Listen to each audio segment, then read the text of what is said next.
Quem está dormindo, diga glória a Deus. Ixi. Acordou, irmão? Foi muito bom hoje de manhã estar com os irmãos aqui, ver algumas carinhas e agora novamente ver mais alguns outros irmãos. Eu amo essa igreja, sabia? Eu já venho aqui já faz um tempo. Eu já fui Sara Nossa Terra, lá em Poços de Caldas, Minas Gerais, a cidade onde mana leite, mel, doce de leite, pão de queijo, goiabada. Eu era da Sara, e quando eu mudei para Volta Redonda é pleonasmo, né? Volta Redonda, é voltar, né? Aí eu agora faço parte do Projeto Vida, uma igreja também relevante, como a Sara, uma igreja Apóstolo Joel, Apóstola Silvia, e tem sido uma bênção lá também. Hoje hoje veio comigo a minha esposa, a pastora Fabiana. Fica de pé, por favor, aí, minha esposa querida, amada. E minhas duas filhinhas estão já nas salinhas. E eu tenho um mais velho também, o Luiz Felipe. Hoje o Senhor trouxe uma palavra para a gente do Salmo 23. Nós mergulhamos um pouco na história para entender como Davi escreveu o Salmo 23. E o Salmo 23, ele começa dizendo: o Senhor é meu pastor e nada me faltará. Só que quem esteve aqui, ou depois você pode ver em casa, esse nada no original significa lhô, e lhô significa não. Na verdade, Davi estava dizendo: o Senhor é meu pastor e não me faltou. As coisas às vezes nas nossas vidas faltam, não é verdade? Mas o Senhor jamais vai faltar. Queria deixar essa palavra para você também, que algumas coisas nas nossas vidas podem faltar, mas fique tranquilo. Aquele que começou a boa obra é aquele que vai concluir perfeitamente na tua vida, porque Ele não vai faltar. Mas agora nós vamos sair um pouco de Davi, nós vamos para Elias. Abra comigo em primeiro livro dos reis, então é primeiro reis e não primeira reis, né? Primeiro livro dos reis, capítulo 18, no versículo 41. Quem achou, diga amém. Ô louco, mais rápido que eu, que nem achei ainda. O telão. Primeiro reis, capítulo 18, no versículo 41. Posso ler, irmãos? Quem acredita que Jesus está voltando aqui? Você sabe que Jesus está voltando mesmo, né? Ele já montou no grande cavalo branco dele. Eita! Ele vai vir buscar a gente. Deixa eu corrigir. Ele vai vir buscar vai vir buscar você e toda a sua família. Nós vamos subir juntinhos com ele. Todo mundo junto. Todo mundo junto dando um abraço nele quando a gente der de cara com ele. Já pensou que coisa linda vai ser?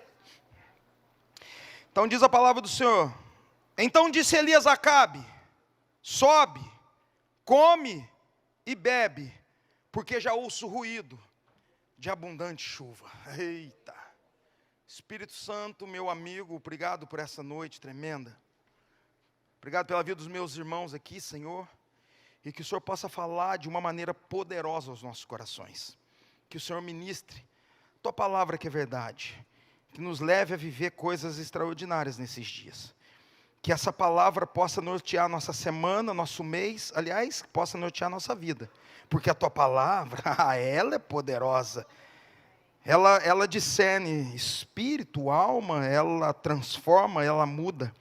Então Deus, toma o seu lugar de honra nesse lugar e ministra ao nosso espírito em nome de Jesus. Amém. Nós estamos diante de um momento muito caótico que a nação de Israel viveu. Na minha opinião, o segundo pior momento que a nação de Israel viveu. O primeiro momento na minha opinião, o momento mais terrível que Israel viveu foi quando chegou ao ponto de uma mãe ter que sacrificar um filho para alimentar os outros filhos. Então, para mim, esse momento foi o momento mais caótico que a nação de Israel viveu. Mas esse momento da história, um rei chamado Acabe, ele quebra um princípio que traz consequências terríveis para a nação de Israel. A nação de Israel agora estava mergulhada, estava prostrada diante de uma entidade espiritual. Uma coisa, meu irmão, é a gente olhar para o nosso Brasilzão, tantas religiões, fomos influenciados por tantas religiões, são tantos deuses aí, nós sabemos qual é o Deus verdadeiro. Agora a nação de Israel não, a nação de Israel é uma nação pura, a nação de fato onde viu os sinais acontecerem. Só que agora, nesse período que nós estamos lendo, esse texto de 1 Reis, capítulo 18, a nação de Israel estava prostrada em uma adoração profunda a uma entidade, um demônio chamado Baal, que significa Deus da chuva, Deus do trovão, Deus das águas, Deus da agricultura. Ele tem vários nomes aí, mas o principal, Deus da chuva, Deus das águas. A nação de Israel estava prostrada diante de um Deus como esse, porque ela quebrou um princípio, o princípio que eu e você sabemos que foi, que quando eu falar o princípio aqui, foi totalmente assim, no nosso entendimento, banal. Só que a gente tem que entender que Deus não se move pelas nossas necessidades, não é verdade, irmãos? Porque se Deus movimentasse pelas nossas necessidades, aí era fácil tocar no coração de Deus. Eu não estou dizendo que Deus não escuta as nossas orações, pelo contrário, 1 Pedro capítulo 3, versículo 16 diz que os olhos do Senhor estão sobre os justos, os ouvidos atentos às nossas orações. A palavra do Senhor diz em Isaías que o braço do Senhor não está encolhido para que não possa nos salvar, nem os ouvidos tampados para que não possa nos ouvir. Meu irmão, Ele ouvindo, Ele está. Mas entre Ele ouvir e Ele agir, existe um hiato aí, existe um caminho a ser perseguido, porque Deus só se move pelos princípios da palavra dEle. Não tem como. A gente até ora, até jejua. Eu vou falar para você que Ele escuta todas as nossas orações. Mas, de fato, Ele se movimentar ao nosso favor é quando nós andamos debaixo da obediência da palavra dEle. A nação de Israel agora estava passando um momento de escassez, ao ponto do rei Acabe estar com um dos seus funcionários, que eu não me lembro o nome dele agora, caçando pastagem para os seus animais, para que depois pudesse comer os animais. Seus jumentos, boi já não tinha mais, era cavalo. Você sabe que jumento para judeu é um animal imundo, mas não tinha outro jeito, ou come jumento ou morre de fome. Eles saíram, estavam buscando pastagem para alimentar esses animais, para depois comê-los, porque a escassez chegou, uma falta de chuva, 3 anos e meio sem chover, e no deserto você sabe que já não chove muito. Agora, depois de uma história, nós vamos entrar nela história aqui, depois de 3 anos e meio ainda sem chover, então você sabe que o deserto estava difícil demais. Mas Israel estava pagando esse preço porque ele estava em adoração a um Deus, o Deus Baal. Por quê? Porque quebrou um princípio, o princípio do jugo desigual. Porque Deus, quando virou para a nação de Israel, na porta de Canaã, eles disseram: olha, homens, lá vocês vão encontrar coisas tremendas, desafios vão ter. Mas um detalhe, eu vou dar um princípio aqui, eu vou estabelecer um princípio agora: homens, não se contaminem com as mulheres lá de dentro. Mulheres, não se contaminem com os homens lá dentro, não tenham jugo desigual. O rei Acabe quebrou esse princípio. E o rei Acabe não era um crente qualquer, não. O rei Acabe ele vem da raiz de Davi, da linha da raiz de Davi. Ele conhecia bem a Torá, ele conhecia os princípios da palavra. E agora ele casa com uma sacerdotisa, uma adoradora de Baal. Vocês já perceberam, quem estava aqui de manhã sabe que eu sou um contador de história, né? Eu vou contar mais uma história hoje. E ele estava então com essa mulher, e essa mulher agora é uma mulher manipuladora, não vim falar dela, mas uma mulher manipuladora que conseguiu de uma maneira eficaz trazer uma mudança de mentalidade por toda uma nação. Aonde as festas eram feitas ao Deus de Israel, ao nosso Deus, festa, por exemplo, como de Páscoa, Pentecostes, tabernáculos, festas que até hoje são comemoradas em Israel, agora foram substituídas, naquela época substituídas, agora a esse Deus, ao Deus Baal. A festa mais famosa dos judeus é a festa de tabernáculo, que gente do mundo inteiro sobe a Jerusalém para participar dessa festa. Agora, nessa época, a nação de Israel essa festa foi substituída, não mais ao nosso Deus de Israel, mas agora ao Deus Baal. E essa festa era comemorada de uma maneira muito suja, muito nojenta. Segundo os historiadores, como Flávio Josefo, como os outros, como eu expliquei hoje, Flávio Josefo, um judeu não messiânico, mas profundo conhecedor da história de Israel, Conta que essa festa era uma festa de pura orgia, era nojenta. E a festa era mais ou menos assim. Era colocado bem no centro de um grande local uma estátua de Baal. O povo vinha caminhando até essa estátua, e bem na ponta, assim, em frente àquela estátua, era colocado 2 tronos. Um trono a Jezabel e um trono a Acabe. O povo vinha de todo canto do mundo, agora em adoração a essa entidade, a esse Baal. Eles vinham então caminhando até aquela estátua, aquela entidade, e se prostrava diante daquela entidade. Eu estou falando identidade, né? Nada a ver. Aquela entidade, daquela estátua. E prostrava diante dela, beijava os pés daquela estátua, vinha até então Acabe e Jezabel e se prostrava diante deles e começava a festa. A festa ia tomando uma podridão tremenda, porque a festa ia acontecendo, quando de repente, no meio da festa, sem nenhum pudor, nem nada em que pudesse impedir, no meio da festa as pessoas começavam a manter relações ali entre eles. E a festa ia entrando numa dimensão ainda pior. Que chegava um ponto, já não era mais relação entre homem e mulher, mas agora entre homem com homem, mulher com mulher. A podridão ia tomando aquela festa de uma maneira horrível. Quando de repente começava a chegar os animais. E a festa tinha relação entre agora animais. E a festa tomando a proporção ainda mais nojenta. Ao chegar ao ponto que ainda não era o ápice da festa, mas era o nível mais nojento no sentido de podre da coisa, é quando eles traziam as crianças. E havia relação com as crianças. Você imagina que podridão era essa? Aquela festa que outrora, que palavra mais antiga é essa, né? Aquela festa que antes era feita ao nosso Deus, um Deus de Israel, agora é uma festa feita nessa podridão toda. Quando Deus, você imagina o coração do nosso Deus, que quando Ele olhava para uma coisa dessa, para algo nojento como esse, talvez você fosse assim, pastor, mas espera aí, nós estamos hoje tão avançados na coisa. Ah, meu irmão, talvez você não está sabendo de nada.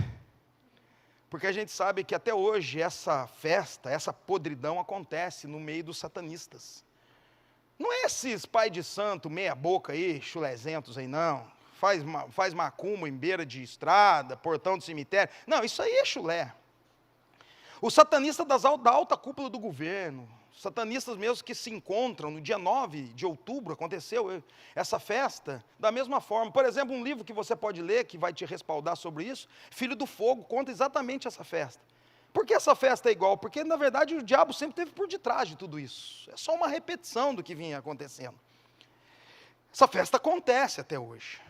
Só que você imagina, só que a festa estava acontecendo em Israel, uma festa que era feita ao nosso Deus, em pleno tabernáculo, os dias de tabernáculo agora acontecendo, e Deus, você sabe como é que Ele é, Deus não perde investimentos.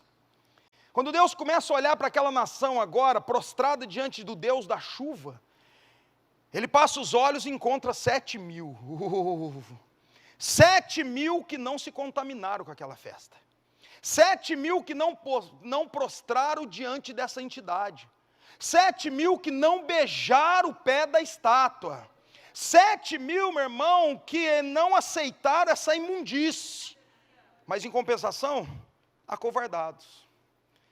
Porque Deus estava esperando uma posição desses 7.000, ou pelo menos de um, para se posicionar diante dessa situação, para que Deus pudesse usar essa pessoa de uma maneira poderosa. Mas quando Ele passa os olhos nos 7.000, não encontrou nenhum.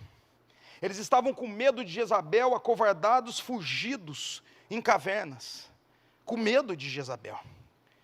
Mas como eu disse, Deus não perde investimentos. Quando de repente, no meio do deserto, surge alguém que quando nós vamos pesquisá-lo, a gente não consegue encontrar detalhes dele.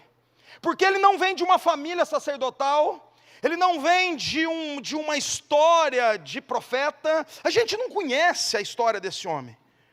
Um homem que era esquisito, um homem que usava roupas esquisitas, um homem que era esquisito por si só. Andava vagando no deserto, mas no meio do caminho ele disse: Senhor, você está precisando de usar alguém? Eis-me aqui. Porque os bonitinhos, e eu concordo, e eu vou falar algo para você, meu irmão, esses 7.000, se você falar para mim que eles tinham qualidades, eu vou falar que tinha grandes qualidades. Se você perguntar para mim se 7.000 foram para os céus, eu digo que foram para o céu. Porque o respaldo da salvação não é o quanto Deus vai te usar, o respaldo da salvação é quando você cumpre Romanos 10:9, se confessar com a tua boca e crer no teu coração, está salvo. Agora, ser usado por Deus é um outro momento, é um outro processo da minha e da tua história, se você quer ou não quer. Eu vou ser sincero para você, eu não nasci só para ser engomadinho, eu nasci talvez para ser esquisito, igual apareceu esse esquisito, que não tinha história. Um cara que você pode falar assim, porque você não encontra nos pais, você não encontra de onde ele vem. O nome dele é Elias. Esse homem falava assim, então Deus ali na hora criou ele. Ele falou, não, ele um dia determina, ele diz assim, olha, eu não sou melhor que os meus pais. Ou seja, ele tinha pais, ele tinha família. Ele era alguém não conhecido. Porque às vezes a gente espera que Deus vai usar alguém conhecido, que vem de uma família sacerdotal, que tem que ser um profeta, que tem que ser um filho de alguém. Não, meu irmão, Deus usa aquele que se posiciona e diz, eis-me aqui. E no meio desse deserto aparece esse sujeito esquisito. Elias era esquisito. Quando você começa a estudar a vida de Elias, você fala assim, meu Deus, pensa num homem esquisito. E que ele tinha um nome, o nome dele era Só o Senhor é Deus, o significado do nome Elias. E ele diz, eis-me aqui. E quando do meio da festa, chegava o ápice da festa. E qual era o ápice da festa? O ápice da festa é quando o sumo sacerdote de Baal chegava. Agora com uma virgem, ele chegava e toda aquela orgia, toda aquela podridão no meio da festa tinha que parar. Porque agora chegou a santidade máxima. E então ele chegava com aquela mulher segurando nos braços aquela virgem, então ele chegava no meio da festa, tudo parava, porque a atenção agora era para o sumo sacerdote. O ritual do sumo sacerdote não era diferente, ele vinha até a estátua, beijava o pé da estátua, então ele chegava e se reverenciava ao rei e à rainha. Voltava agora para o pé da estátua, deitava aquela virgem bem no pé da estátua, e ali ele pegava um punhal e sacrificava aquela virgem, derramando sangue daquela virgem como um sacrifício ao Deus da chuva, ao Deus da água. E agora então ele ia despir aquela virgem para agora ele ter uma relação, mas só que no meio do caminho apareceu o esquisito. Vocês estão me acompanhando? E chegou o esquisito. E o esquisito no meio daquela festa, no ápice da festa, ele dá um grito, ei! Chamou atenção para ele. Porque não podia ter agora nenhum movimento quando o sumo sacerdote estava assumindo o ritual, mas de repente apareceu o esquisito, ei! E ele faz uma declaração, o Baal é Senhor. O que ele quis dizer? Baal é o Deus da chuva, Baal é o Deus do trovão, Baal é o Deus das águas, porque é o que significa Baal. E todos ali declararam, sim, Baal é o Senhor. E ele faz uma declaração dizendo, então, segundo a minha palavra, não chove mais em Israel. Vira as costas e some.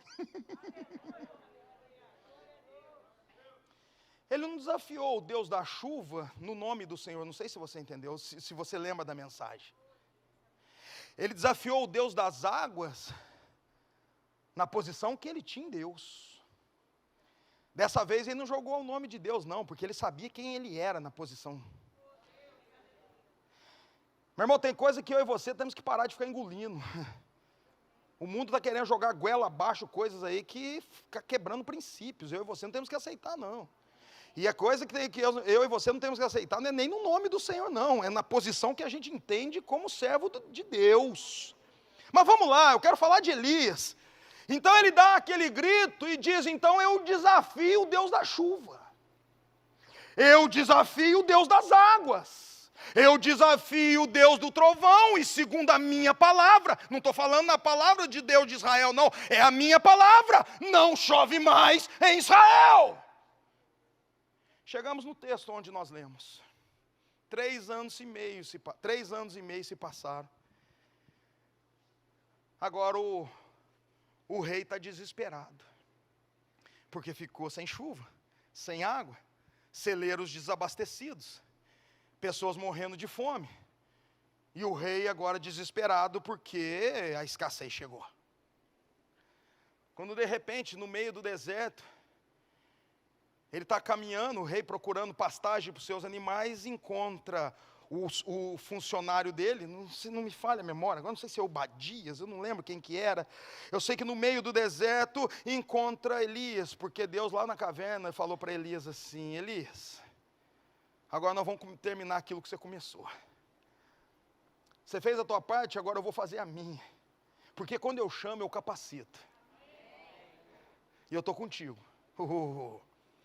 E agora esse funcionário de Acabe encontra ele. E falou assim: rapaz, eu estou te procurando aqui, o rei está te procurando, faz 3 anos e meio que não chove, diante daquela tua palavra. Você precisa se encontrar com o rei. E eu falei assim: nós vamos encontrar. Está marcado. Só que não vai ser no castelo, no palácio, não vai ser em um local determinado por ele, mas sim um local determinado por mim. Nós vamos encontrar no Monte Carmelo. É lá que eu quero o encontrar. Só que já aproveita e fale para ele, levar os profetas, porque lá vai ter um grande desafio. Para que isso? Foi tudo que ele queria ouvir. O menino. E o menino, o moço do rei, corre até o rei e fala assim: encontrei ele. E ele falou que é para a gente nos encontrar tal dia no Monte Sinai. Monte Sinai não, no Monte Carmelo. E chegando lá, você sabe que foram 850 profetas. 450 era só de Baal. Mas havia outros 400 profetas de outros deuses lá. No total, 850 profetas. E ele chegou sozinho. E quando ele chega sozinho, ele diz: então vamos fazer o desafio, porque nós precisamos tomar uma posição. Ele vira para a nação de Israel e diz assim: nação, o que vocês precisam é tomar uma posição. O que vocês precisam é sair do muro. Porque ficar no muro não dá. Um dia com Deus, outro dia com Baal. Um dia com Deus, um dia Baal. Ele na verdade não foi pregar o Deus de Israel, ele foi fazer o povo tomar uma posição. Porque esse é o maior problema de muitos. Um dia está bem, outro dia está mal, mas tudo bem, isso é a vida. Mas um dia servir a Deus, outro dia servir o mundo, aí fica complicado. O que eu e você precisamos entender é que nós precisamos tomar uma posição na vida, né? Posição essa que tem que ser com muita sabedoria, porque o preço é alto, tanto para um lado quanto para o outro. Mas eu creio que vale a pena servir ao Deus de Israel. Eu tenho certeza que você sabe disso também, porque se não fosse, você não estaria aqui. Então ele faz aquele desafio e convoca eles a fazerem primeiro o sacrifício. Façam então o sacrifício vocês. E o sacrifício, vocês conhecem muito bem essa história, que ela é mais conhecida. É uma das histórias mais conhecidas da Bíblia. E você sabe que eles passaram então de manhã até ao meio-dia tentando fazer com que caia fogo do céu. Porque esse era o desafio. O Deus que mandar fogo do céu é o Deus verdadeiro. E aqueles profetas, os 850 profetas, começaram a fazer rituais de magia, fizeram rituais, orações feitas aos deuses, ao Deus Baal. E você sabe que não teve chuva, não aconteceu chuva. Não, chuva não, fogo. Até que então, vem agora o profeta novamente. E a Bíblia diz em 1 Reis, no capítulo 18, no versículo 27, diz assim: ao meio-dia, zombava deles, dizendo: clamai em altas vozes, porque Ele é o Deus, Ele é Deus, com letra minúscula. Pode ser que esteja meditando, ou até mesmo Ele está atendendo algumas necessidades, ou de viagem, ou dormindo, e despertará. Elias, quando ele estava falando isso, escute isso agora, ele não estava simplesmente zombando. Isso se chama uma adoração chamada halal. Essa adoração não é simplesmente uma zombaria, na verdade ele estava adorando a Deus ao mesmo tempo. Porque o que Elias quis dizer é o seguinte: olha, fale mais alto, porque o Deus de vocês, pode ser que Ele não está te escutando, mas o meu Deus é o Deus que tudo ouve, até os gemidos inexprimíveis. Ele dizia ainda mais: olha, talvez ele está dormindo, mas o meu Deus é o guarda de Israel, que nunca dorme. E ele dizia ainda mais: ei, certamente o teu Deus pode estar viajando, o meu Deus é onipresente, onipotente e onisciente. Aleluia. Ele não estava simplesmente zombando, ao mesmo tempo que ele zombava, ele adorava o nosso Deus. Ah, meu irmão, que tremendo isso. Isso já é uma adoração chamada halal. E ele adorando, e zombando. E aí, por fim, ele faz aquela oração, que você sabe como foi. Uma oração que gastou menos de 10 segundos. Mas antes, ele fez uma caminhada. Uma caminhada essa que eu e você temos a mesma oportunidade de fazer. E sem dificuldade alguma. A primeira coisa que ele fez foi levantar o altar. Estabelecer então a presença de Deus naquele lugar. A primeira coisa foi uma posição que ele queria tomar. Ele estava sozinho. Ele toma uma posição ali, porque ali havia então um marco a ser estabelecido, que era o altar de Deus, então agora a ser estabelecido. A outra coisa que Elias faz foi trazer uma oferta. Oferta essa que custou muito. Porque era 3 anos e meio sem chuva. Água, naquela época, era artigo de luxo. Valia muito mais do que... Cadê o ministro do teclado aqui? Vem aqui, queridão, que eu já estou querendo partir para o fim. Já estou sentindo que o negócio vai ferver aqui. Menino do teclado. Eu acho que ele deve ter o quê? Uns 22 anos, acho que é isso.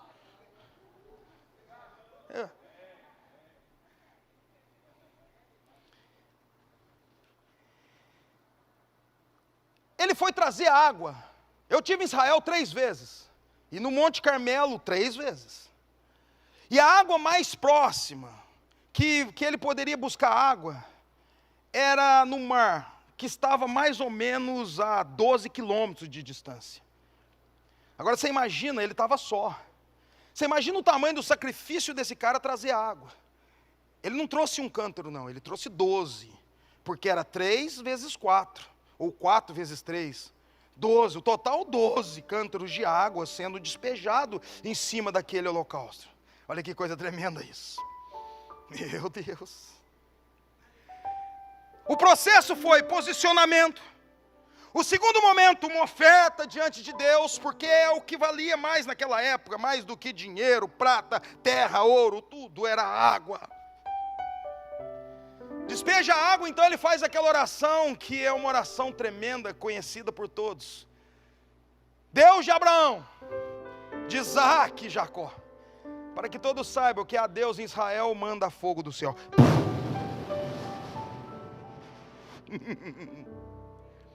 Só que quando ele estava jogando água, ele já estava não só simplesmente, olha, escute isso, para você entender comigo a história.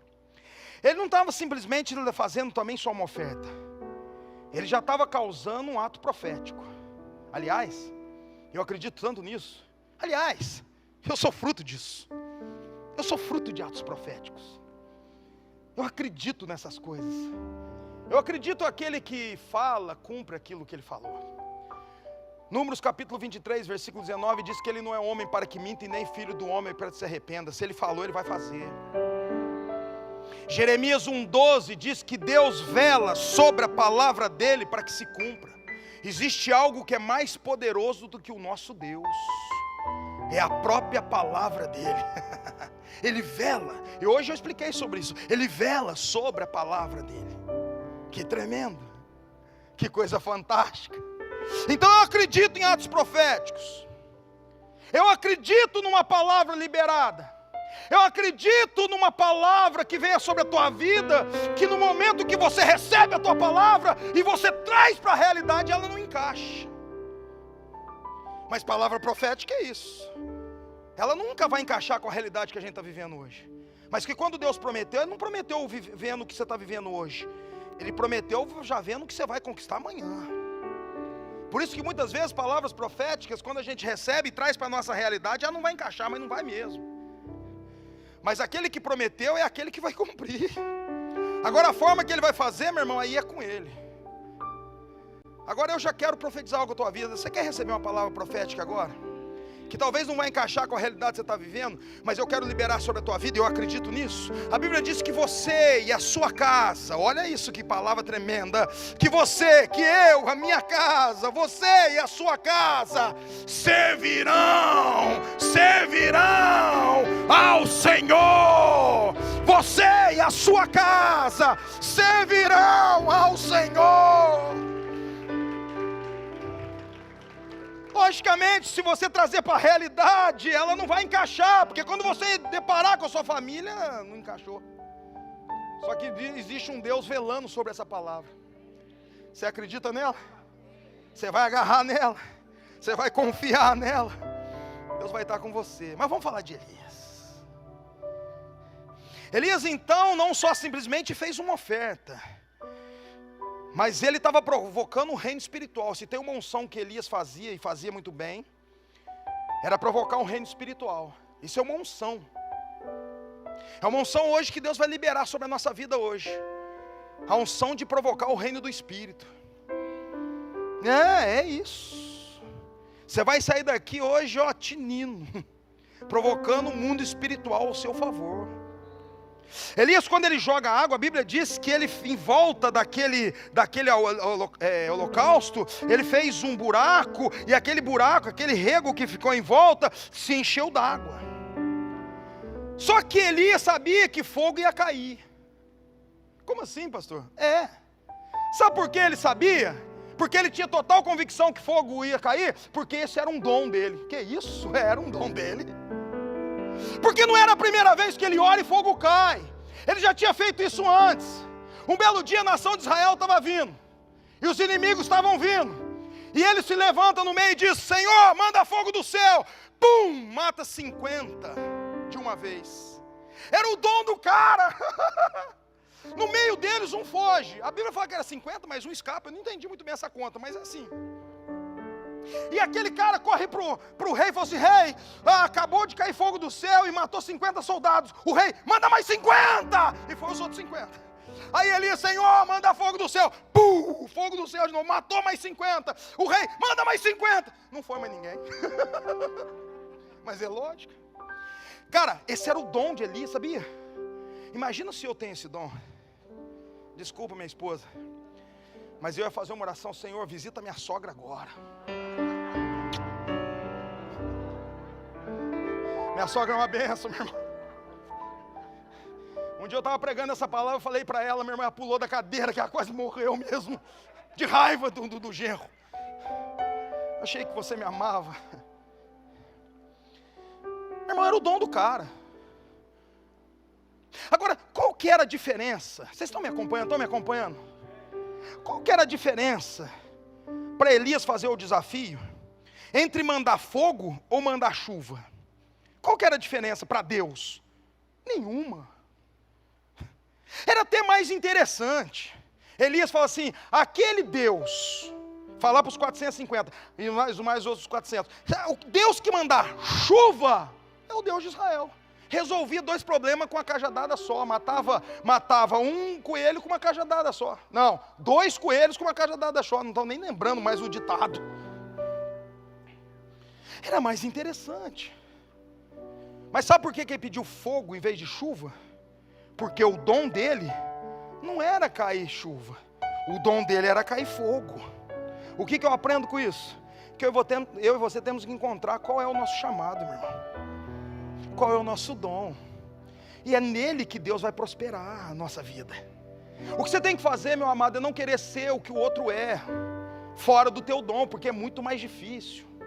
Porque quando caiu fogo, resolveu o problema, mas não tinha resolvido, a nação ainda estava com sede, não tinha água. Então ele teve que fazer oração para mandar água. Só que a oração para chover foi muito mais complicado. Eu vou contar para vocês daqui a pouco. Ele gastou muito mais investimento, muito mais tempo, muito mais choro, muito mais pranto, porque é mais difícil, porque ele estava fora do dom dele. Agora, um dia eu estava pregando numa conferência de jovens, muitos líderes, e na minha frente tinha um menino, e eu pregando sobre uma palavra, falando exatamente sobre o dom, que o dom, a gente tem que trabalhar dentro do nosso dom, e tudo mais do que eu estou falando aqui. E quando eu terminei, aquele menino me deu um abraço, e falou assim: pastor, que essa palavra veio para mim como uma luva, porque um belo dia eu subi num púlpito e comecei a pregar, e no meio da palavra, o meu pastor tirou o microfone da minha mão e disse: não dá para te ouvir mais. Isso é muito ruim, menino. Doido, né? Ele ficou revoltadíssimo. Mas ele foi entendendo que, de fato, aquele não era o dom dele. Porque tem gente, meu irmão, que não adianta você pregar, querido. O pior é quando aqueles acham que sabe cantar, meu irmão. Porque pregar é a palavra, o Espírito Santo age. Porque você sabe que não existe mau pregador. Existe pregador que não sabe o tempo dele. É a palavra que está sendo pregada. O problema é que o cara tem que achar que tem que ir um pouquinho a mais. Quando ele acha que tem que ir um pouquinho a mais, mas não tem capacidade para aquilo, já era, ferrou. Talvez a mensagem do cara é 5 minutos. É 5 minutos que ele tem que pregar. Se passar disso, já era. Mas cantor, quando sobe começa. Por isso que eu nem ouso cantar alguma música. Prefiro pregar. E quando tinha aquele movimento de dança, quando eu vi uns irmãozinhos dançando, eu falei: Jesus, Senhor Jesus, o que está acontecendo aí? Estava fora do chamado, fora do dom. Aquele menino subiu, me abraçou e ele disse assim: sabe, pastor, eu entendi meu chamado, eu sei escrever bem. Falei: que lindo. Eu escrevo mensagens no Facebook, no Instagram, pequenininhas assim, e que quando eu escrevo, envio, são milhares de curtidas. Esse pastor chama Antônio Júnior, ele tem mais de 9 milhões de seguidores no YouTube, mais de 5 milhões no Instagram. Cara, se você olhar as mensagens do cara, não é possível que tem tantos seguidores assim. Mas não é, meu irmão. Aquelas palavras que eu imagino que quando ele escreve é o Espírito Santo soprando no ouvido dele assim, ó. E ele me conta um testemunho e falou assim: olha, eu estava aqui na minha cidade e me liga uma irmã da Suíça dizendo: pastor, eu percebi que você faz alguns dias que não escreve. Por favor, não para de escrever não para de escrever não, pastor, porque minha família aqui na Suíça, todos foram alcançados através da sua palavra no Facebook. Eita, glórias!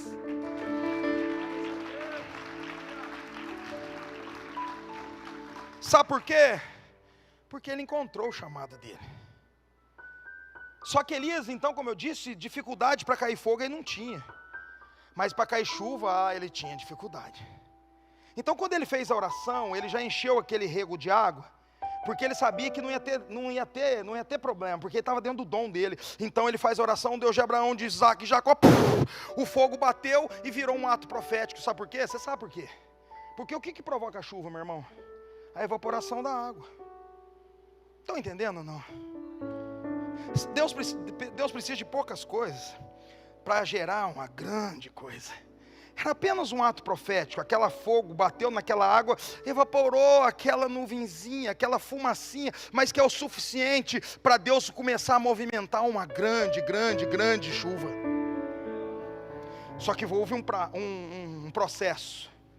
Porque agora ele percebe, e você conhece o desfecho da história, aqueles sacerdotes de Baal são mortos, afogados, mas a nação de Israel continuou com sede, porque não tinha água. Mas ele já tinha feito o ato profético, ele já tinha feito a oferta, agora a questão é de tempo e de perseverança. Perseverança é não desistir. Porque eu e você estamos acostumados, nós somos a geração fast food. A gente sai daqui do culto, passa no McDonald's ali, dentro do carro mesmo, com o ar-condicionado ligado, bem gostosinho, geladinho. A gente desce um pouquinho só o vidro, porque para não descer tudo, para não esquentar, só um pouquinho, você me dá e um Big. E o cara vem, você sobe o vidrão de novo e dentro do carro você já manda ver. Tudo muito rápido, mas com Deus existe processo. Com Deus existe ensinamento, com Deus Ele nos lapida, Ele nos ensina, com Deus existe um tempo. Tempo esse que eu e você às vezes temos que perseverar nele. E com Elias não foi diferente. Agora ele não está atuando mais dentro do dom dele. Ele está um pouco fora do dom, porque agora ele não precisava mais de fogo, ele precisava agora de chuva. E você sabe qual a continuação dessa história, como foi? Ele vira para o menino agora um funcionário dele, e diz: vai até no alto cume do monte, e olhe para a banda do mar e vê se tem sinal de chuva. E o menino vai lá e corre pela primeira vez. E ele olha para a banda do mar, não vê sinal de chuva. Volta, profeta, não tem sinal de chuva. O profeta pela segunda vez, volta. E o menino volta pela segunda vez e olha, não tem. Não tem sinal de chuva, profeta. E o profeta pela terceira vez, volta. E o menino volta. E o menino pela terceira vez, não tem sinal de chuva, volta. E pela quarta, pela quinta, não tem sinal de chuva. Só que quando ele encontra a quinta vez, o profeta já não estava mais em pé. Quando ele depara com o profeta, agora ele está ajoelhado, com a cabeça no meio da perna. Meu irmão do céu. Sabe por quê? Porque agora ele começou a provocar o reino espiritual de novo. Ele estava novamente fazendo um ato profético. A Bíblia diz que ele coloca a cabeça no meio das pernas, como um sinal de um feto na barriga de uma mãe, prostrada na forma de um feto sendo gerado. Ou seja, ele começou a gerar agora a promessa. Tem coisa, meu irmão, minha irmã, que eu e você temos que gerar. Às vezes é no nosso quarto trancado, ajoelhado com a cabeça no meio das pernas, prostrado diante do altar. Meu irmão, tem coisa que não importa o que vão pensar, o que vão falar, mas é só você que está vivendo circunstâncias que não importa, meu irmão. Tem coisa que você tem que sair correndo, correr para o altar, se prostrar no altar, porque é só aqui, meu irmão, que pode vir a resposta para você. Sabe, tem coisa que não adianta você ficar procurando saídas, procurando jeitinho, procurando circunstâncias, amigos, fulano, ciclano. Tem coisa, meu amado, que é só no altar que conquistamos. Tem coisa, meu irmão, que você tem que sair daí, não importar o que vão pensar de você, o que vão te falar depois no final do culto. Tem coisa, meu irmão, que você tem que chorar, é aqui. É prostrar aqui, é agarrar no pé do profeta, é voar no profeta, é beijar o profeta. Eu não sei, é carregar o profeta para tua casa, mas movimenta. E não desiste. Porque, como eu disse, nós estamos acostumados a querer receber tudo muito fácil, muito rápido. Mas com Deus existem processos. Eu não sei quantas vezes é doloroso para mim e para você pagar um preço, mas esse preço tem que ser pago. Quer pregar, tem que estudar. Quer dar aula, tem que estudar. Quer se promover, tem que se preparar. Não tem jeito. É preço. Mas quando você está debaixo dos princípios, buscando princípios, Deus se move ao seu favor. Aquele profeta era muito difícil para ele cair fogo, cair água, chuva era difícil demais. Fogo foi fácil. Agora pela sexta vez ele encontra novamente o profeta ajoelhado. Ele não desistiu. Ele foi, voltou e encontrou ele na mesma posição. Tem coisa que a gente tem que ser resiliente. Tem coisa que a gente não pode parar no meio do caminho não, meu irmão. Eu posso acabando por aqui. Sabe por quê? Porque o Senhor quer fazer, mas tem um passo a se fazer. Eu não sei se você entendeu, mas todo o processo, estou chegando no final, mas todo o processo, toda a caminhada que Elias fez, eu e você podemos fazer muito bem. Porque quando olhamos essa história de Elias, falamos assim, meu Deus, é impossível, é um desafio muito grande. Como que eu vou orar para cair fogo do céu? Não, meu irmão, você não vai orar para cair fogo do céu, você vai trabalhar dentro do seu dom, e Deus vai movimentar dentro do seu dom. O que Elias fez? Fez um altar. O que altar significa? Posição, eu não posiciono. O que Elias fez? Trouxe uma oferta. Você não precisa trazer água aqui hoje, tem que trazer uma semente. Tem coisa que é assim que se move, meu irmão. Está difícil, então corre para o seu quarto. Chega no seu pastor e fala assim, pastor, ora comigo, eu preciso sair dessa. Mas não fica todo o tempo também ligando para ele, pastor, ora agora, vai acontecer. Não, meu irmão, é você se posicionar também, dizer, Deus é comigo, você vai na autoridade que Deus liberou sobre você. E por fim, agora então chega o garoto, pela sexta vez, e encontra novamente o profeta ajoelhado, e o profeta, eu imagino o profeta, volta garoto, eu sou resiliente, volta garoto. Eu ainda não vi, a resposta ainda não chegou, mas volta, garoto. Volta, garoto, volta, garoto. Aquele menino volta, você conhece o desfecho da história.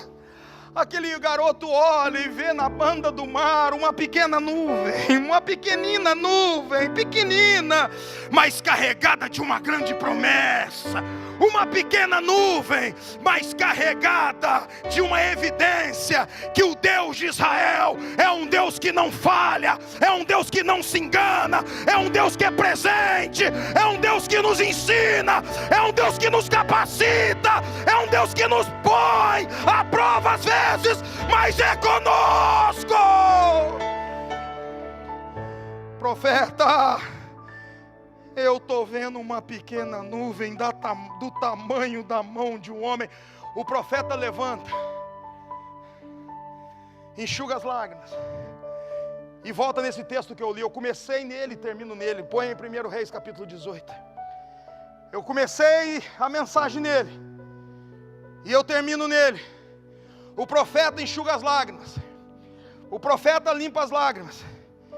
Então ele diz: então disse Elias a Acabe: sobe, come e bebe, porque eu já ouço ruído de abundante chuva.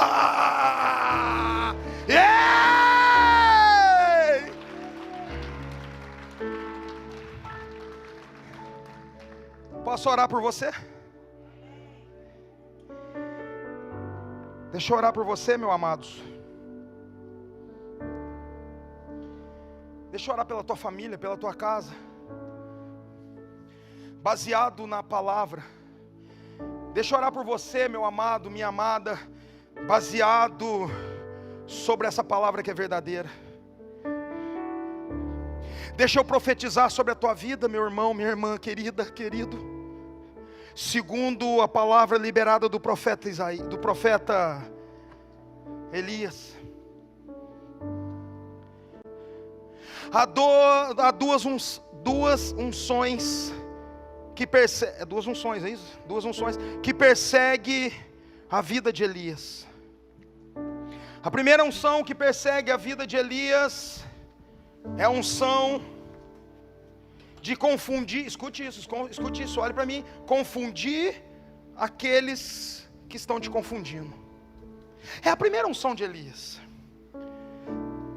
A primeira unção de Elias é confundir aqueles que estavam confundindo a nação. Quem ficou confuso agora foi a nação, foi os profetas. Porque a unção de Elias é tão poderosa que trouxe confusão no meio dos próprios profetas de Baal. Essa é a primeira unção que eu quero liberar sobre a tua vida hoje.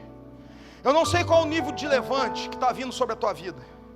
Eu não sei se é na sua casa, eu não sei se é na tua família, eu não sei se é nas suas finanças. Hoje o anjo da igreja trouxe uma mensagem para mim. Não sei se confirma para hoje à noite, para agora à noite. Mas ele chegou para mim, o anjo da igreja, o bispo disse: a nação brasileira e aqui nessa região está passando por uma luta muito grande nos relacionamentos. E hoje de manhã nós oramos nesse sentido. Mas a unção de Elias, ela faz confundir aqueles que estão tentando confundir o teu relacionamento, tua casa, tua família, teus filhos. Quando você receber a unção de Elias hoje e se posicionar, você vai chegar dentro da tua casa, vai trazer uma confusão para o inferno. Porque você chegou com a autoridade de um profeta, de uma profeta. A autoridade que quando você liberar a tua palavra sobre a tua família, sobre os seus filhos, sobre as suas filhas, sobre seus netos, sobre a tua casa, sobre os seus irmãos, sobre os seus pais, é uma palavra de peso, de autoridade. É uma palavra, meu irmão, que chega de engolir o que o mundo está jogando goela abaixo. A segunda unção de Elias, a segunda unção que a vida de Elias carrega, é a unção que ele tinha facilidade para atrair o reino espiritual. Isso é tremendo. Cara, nesse texto que nós lemos, quantas vezes ele provocou o reino espiritual? Ele tinha livre acesso ao reino do Espírito, sabe, meu irmão? O negócio dele era assim, orar e a coisa acontecer, sabe, tudo. Isso aí é um jargão que a gente já ouve falar há quantos anos, mas é uma verdade. Porque a gente às vezes ouve algumas coisas, esquece o que o apóstolo Paulo disse. O apóstolo Paulo, ele diz em Filipenses 3:1, ele diz assim: eu não me canso de escrever as mesmas coisas, porque é segurança para vós.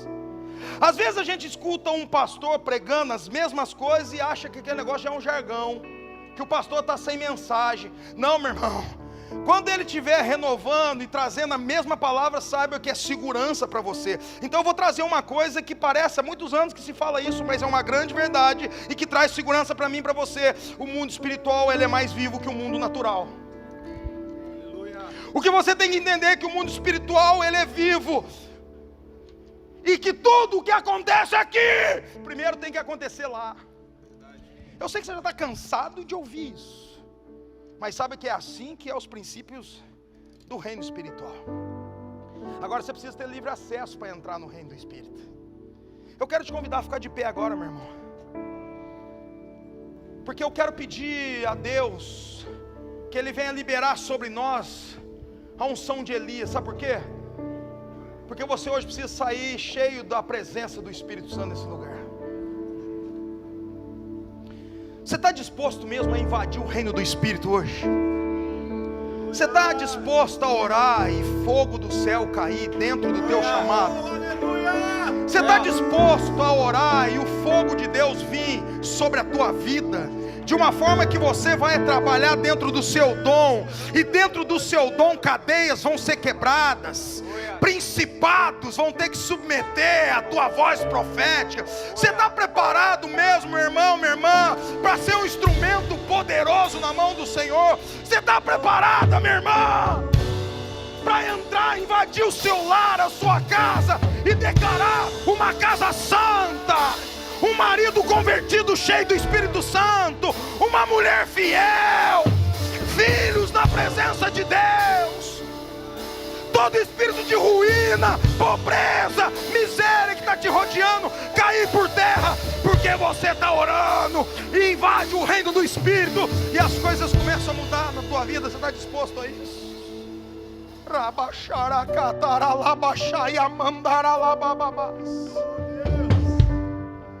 Vamos adorar o Senhor com uma canção primeiro, meu irmão.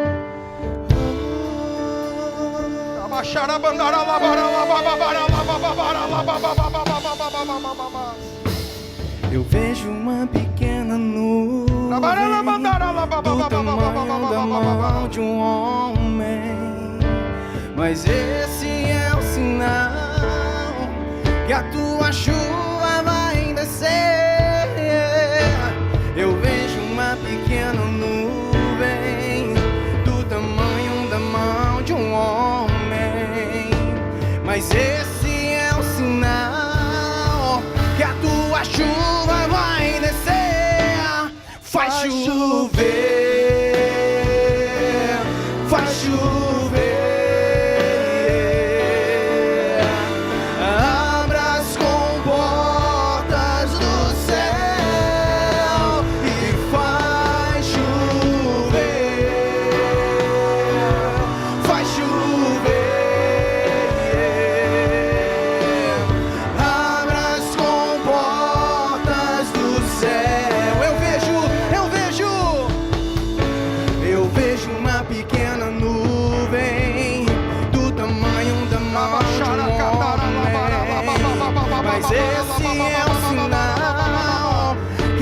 A chuva vai descer.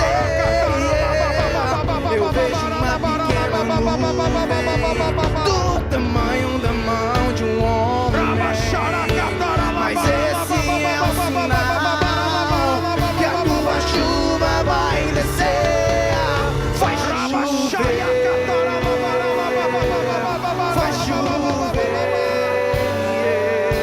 Nos visita hoje, Espírito Santo.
nível de escassez.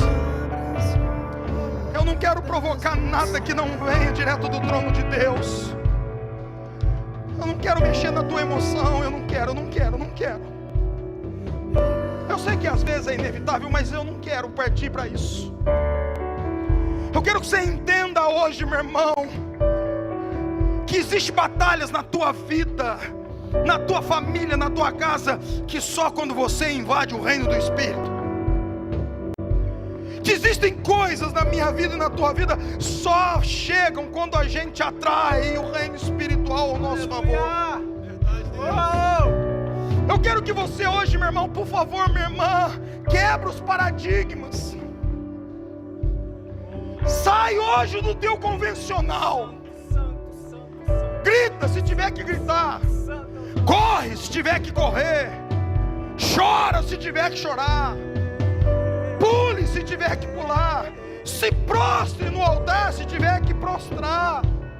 Mas movimenta hoje, meu irmão, para que você possa dar o passo e Deus sim providenciar o chão. Mas para isso você precisa provocar o reino espiritual.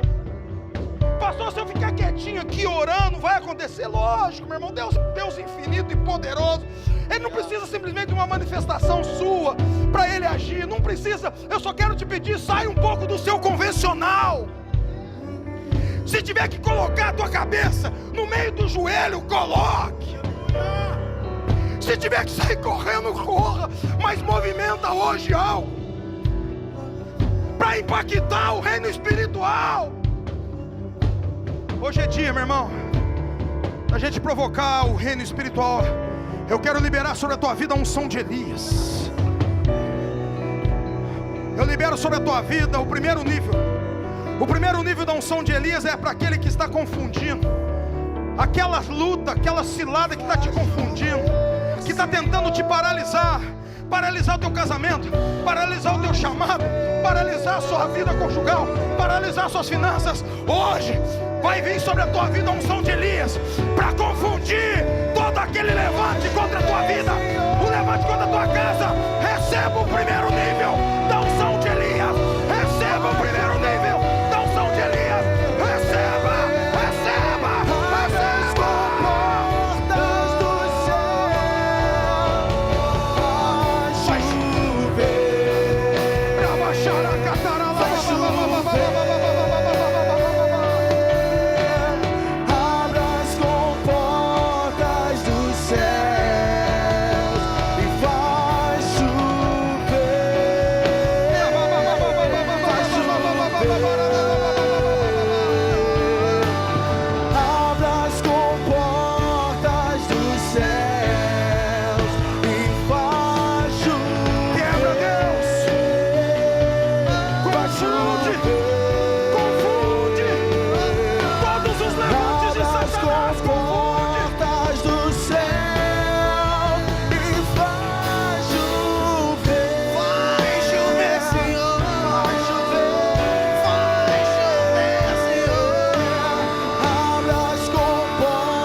Está aqui os meus irmãos, Deus, provocando o reino do Espírito, provocando o reino do Espírito. Pai, todos os levantes que estão confundindo eles, que a unção de Elias vem sobre os meus irmãos agora, para que a unção que está sobre eles venha confundir o levante. Satanás ficará confuso. braço, batendo cabeça aí. Porque hoje eles recebem essa unção que traz confusão. Recebe, minha irmã. Recebe aí, minha irmã querida. Recebe aí, minha irmã. Recebe aí, meu irmão. Recebe aí, minhas irmãs.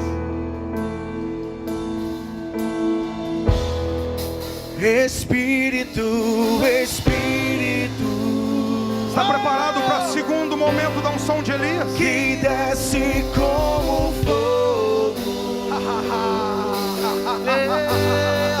vem como em Pentecostes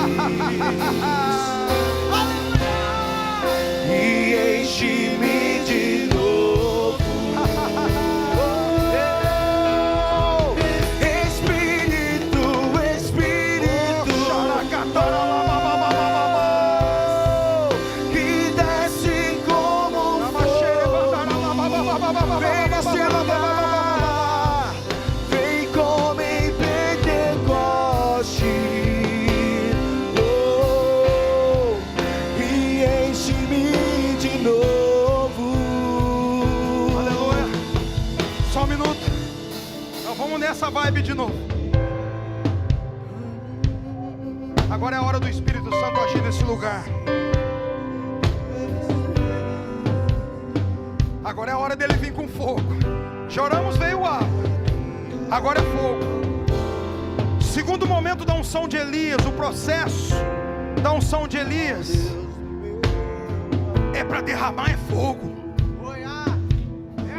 Esse fogo eu já expliquei para você, vai ser derramado dentro do seu dom.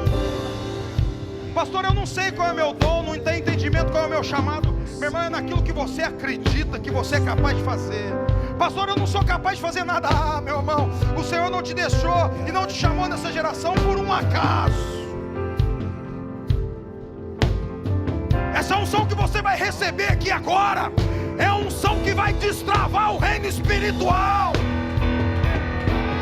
Essa unção agora vai destravar o reino do Espírito. Vai destravar aquilo que estava preso.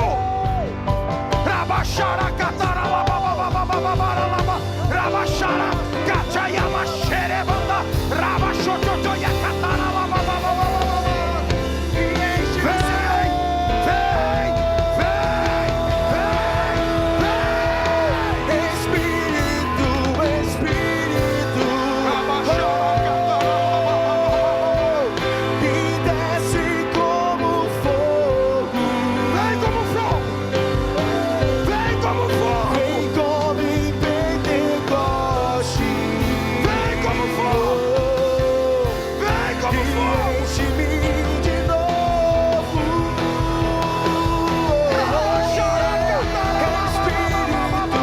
Espírito, Seja visitado pela unção de Elias. desce como fogo, Receba a unção de Elias. Receba o fogo de Deus. Pentecostes, Vem, vem, vem, vem, enche-me de vem, novo. mais, Espírito Santo. Espírito, Espírito,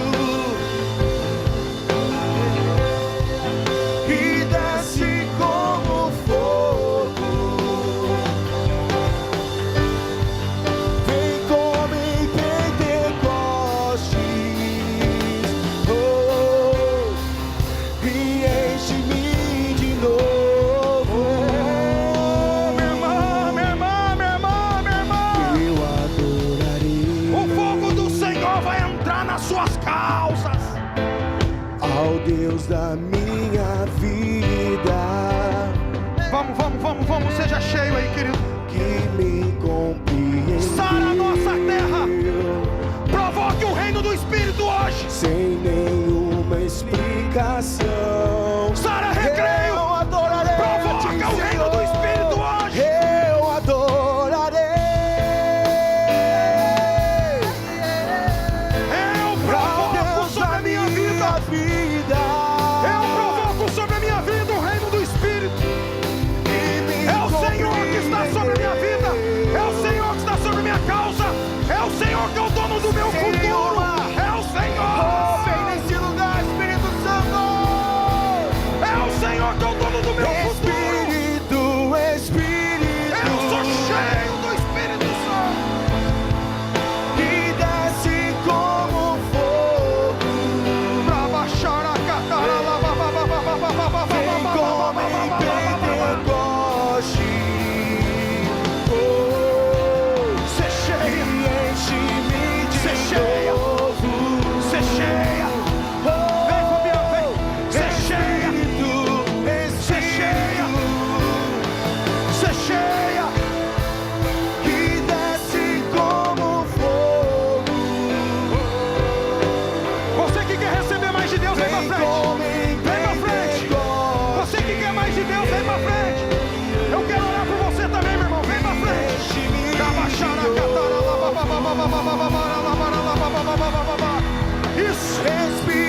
multidão querendo mais de ti. Desce como fogo.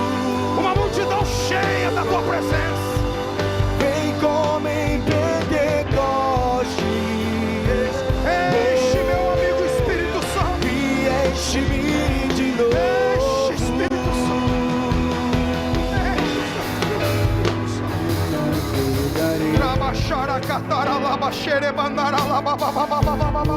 Oceano do Espírito. Vem fogo do Espírito. E ali adorarei Vem fogo do Espírito. Rafão, eu preciso fazer um ato profético com você. Vem aqui. ao Deus do meu Você pode deitar nesse altar, Rafão. Deite nele, deite nele, deite nele, deite nele, deite. Deita aí, deita aí.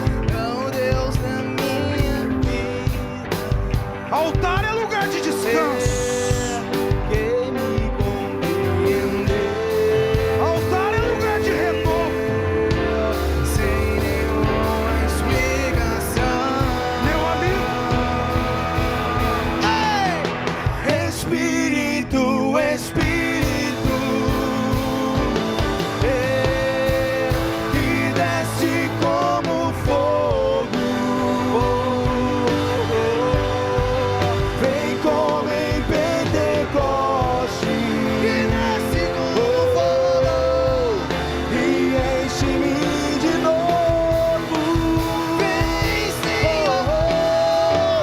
Espírito, Espírito, que desce como fogo.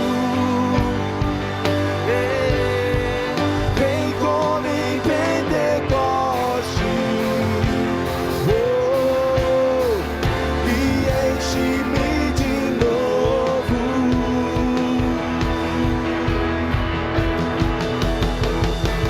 Vento impetuoso sopra sobre nós, como em Pentecostes. Vem aqui lá. Vento impetuoso sopra sobre nós, como em Pentecostes. Vem aqui reinar. Vento impetuoso sopra sobre nós, como em Pentecostes. Vem aqui reinar.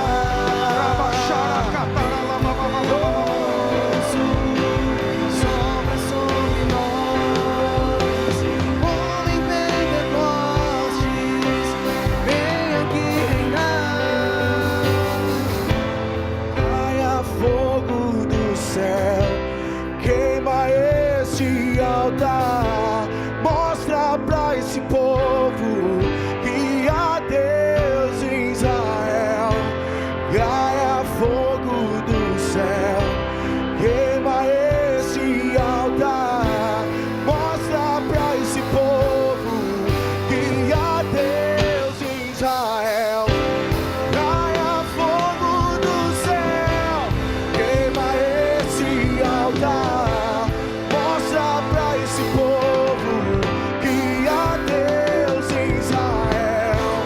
Caia fogo do céu, queima esse altar. Mostra pra esse povo que há Deus.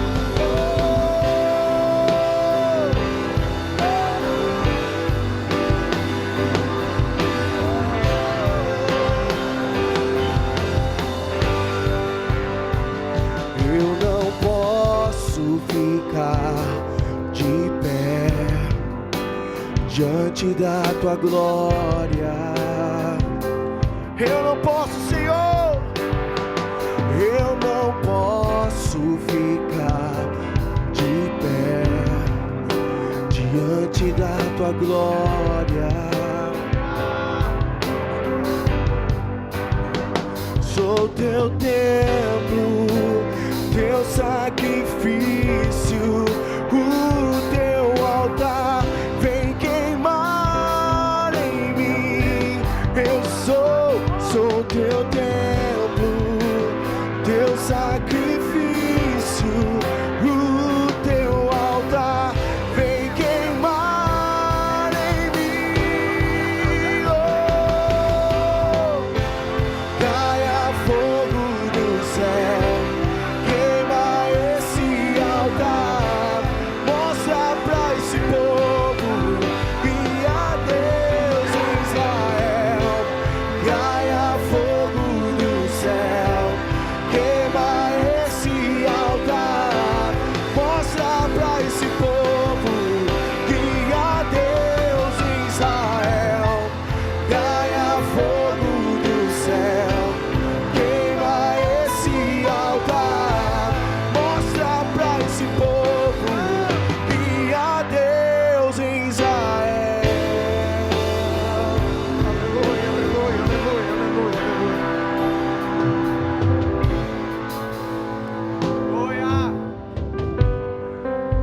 Nós vamos fazer algo aqui hoje ainda.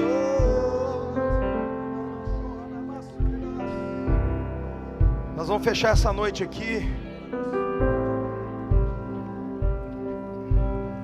Eu não quero atrapalhar nada do que Deus está fazendo. Não, não, não.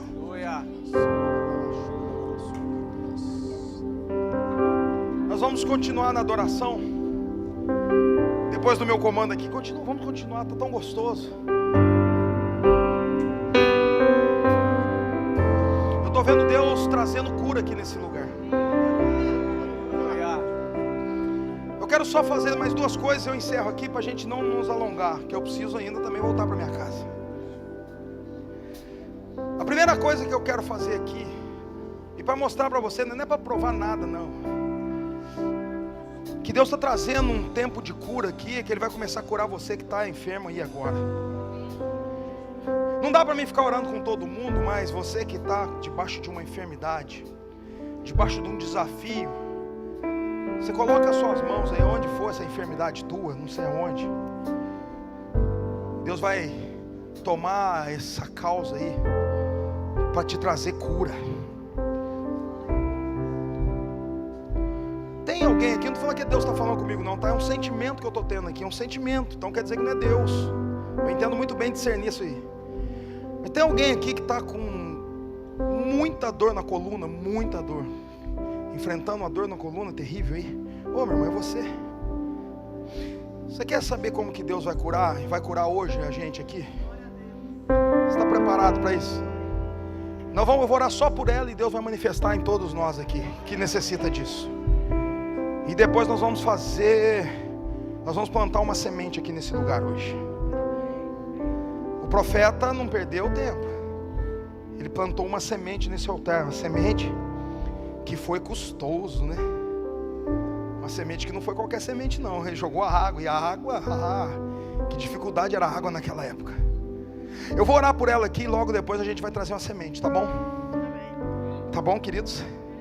Mas vamos ver como é que está a situação das suas costas aí, minha irmã. Não, peraí, vira aqui para mim. Vamos fazer um outro teste aqui. Põe os pezinhos juntinho aqui, ó. Estica o braço bem esticado. Agora vamos ver aqui, ó. Como é que está o nível? Eita, olha isso aqui, gente. Não pode deixar, queridão. Obrigado. Olha aqui a diferença. Quem acredita no poder do Espírito Santo? Vocês estão vendo ou não? Quer que eu suba aqui? Dá para ver? Não, vem cá, minha irmã. Vamos fazer um negócio aqui. Vamos ser curados hoje? Eu gosto de ver Deus trabalhar. Eu te amo, meu amigo Espírito Santo. Eu te amo. Hoje a minha irmã vai sair daqui curada. Olha, tá com dificuldade, olha. Ah, não, isso aqui não é dela, não. Oh. Depois eu vou orar por ele também, mas vou fazer aqui primeiro. Mas eu vou orar, como eu disse, eu sou com ela, depois eu oro com ele, mas vamos trazer a oferta, tá bom? Não vou parar mais não. Faz assim, isso, da mesma forma, levanta os braços bem esticado e agora vem. Olha a diferença que tá, 2 dedos. Tá vendo? Vocês estão vendo? Espírito Santo. Coloca no lugar agora. Coloca no lugar agora. Coloca no lugar agora. Vem. Em nome do Senhor Jesus. Está curada, minha irmã. Toda dor agora eu ordeno fora. Não aceito nenhum nível de dor sobre a tua vida mais. E receba a cura em nome do Senhor.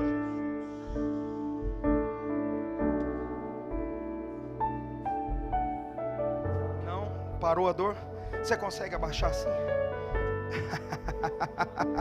Você viu a dificuldade que foi para ela subir ali? Ela falou que a dor já foi embora. Está curada, minha irmã, em nome de Jesus. Pode voltar para o seu lugar. Eu vou orar por ele. Por que eu senti de orar pela irmã? Só para mostrar o manto. Não é para provar nada, mas só para mostrar o manto de cura que está sendo liberado também nesse altar. Não dá para mim ficar orando por todo mundo. Meu irmão, depois do culto, é você com Deus. Não adianta ficar esperando agora eu orar. Porque quando eu encerrar aqui o amém, deixa eu falar para você, fique chateado comigo não. Mas hoje encerrou. Eu não importo de ficar orando não, meu irmão, mas hoje encerrou. Você recebeu aí, você vai tomar posse aí. E não espera o profeta depois ter que orar de novo não. Você já tem que receber na palavra. Porque na palavra Deus já começou a mudar. E agora no final da oração, nós pastores já oramos. Então meu irmão, não adianta mais uma oração. Você já recebeu aí, amém, em nome de Jesus. Não estou querendo fugir não, por favor, não é isso. Você sabe, hoje eu passei quase a manhã toda orando aqui. Eu não vejo problema, só que você tem que sair daqui convicto que Deus já fez a obra.